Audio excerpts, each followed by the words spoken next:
Alors voilà, donc ça c'est un nouveau testeur d'humidité. Il est livré dans une trousse. C'est pratique. On retrouve notice en français, en plusieurs langues. Il y avait un petit tournevis qui va avec pour ouvrir le boîtier de logement des piles.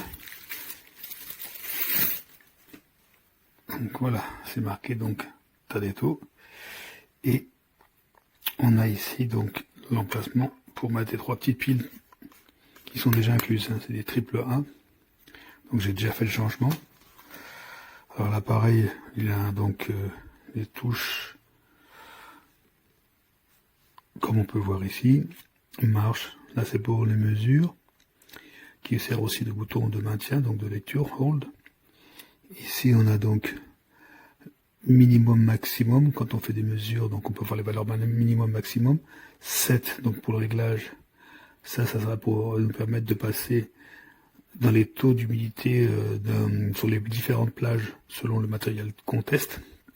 Et là bon, pour monter et descendre dans les menus, un écran LCD couleur.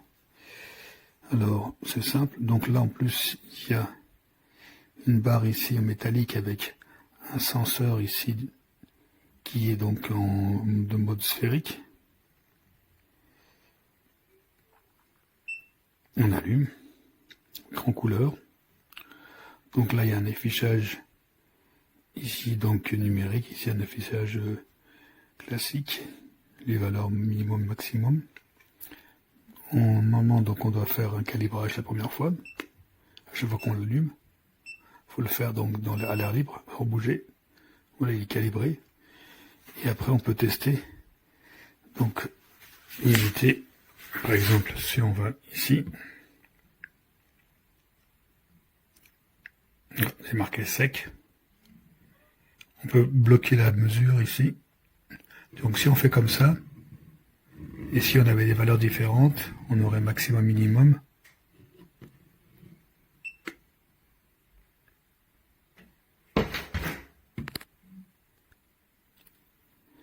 Donc ici, on voit qu'il y a des valeurs qui sont différentes. Alors bien sûr, c'est marqué en allemand comme par hasard. Donc ça veut dire bois, ciment, et ça c'est le plâtre. Et ici, donc les valeurs pour ce qui est sec, parce qu'il indique trois niveaux ici. Quand c'est sec, quand c'est à risque et quand c'est humide. Et ça peut changer bien sûr selon le matériau qu'on utilise. Donc il y a des plafonds. Donc là, par exemple, si on pour le bois, quand c'est par exemple inférieur donc à 50, c'est sec, etc. Donc pour passer d'un matériel à l'autre, ici, on a mis sur hold. Je fais ici. Et là, par défaut, c'est sur 30 pour quand c'est à risque. Et sur 60 quand c'est humide. Mais je peux les modifier en descendant ici.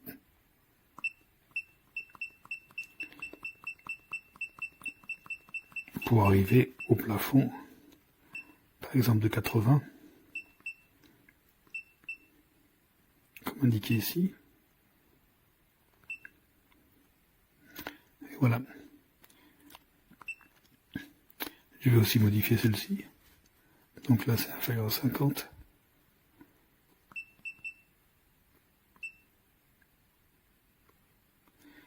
Voilà. Donc maintenant, je peux tester le bois. Et ainsi de suite. Donc l'appareil, il est bien, il est léger. Il y a un petit peu de caoutchouc ici qui rembourre. En rembourrage, donc ça permet d'amortir. Et puis, alors la sonde ici permet déjà, vous voyez, elle ne s'enfonce pas. Et elle permet d'avoir une mesure jusqu'à 30, de 20 à 40 mm de profondeur, sans entrer dans la matière. Voilà, c'est un très bon produit. C'est un peu cher, mais très pratique.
La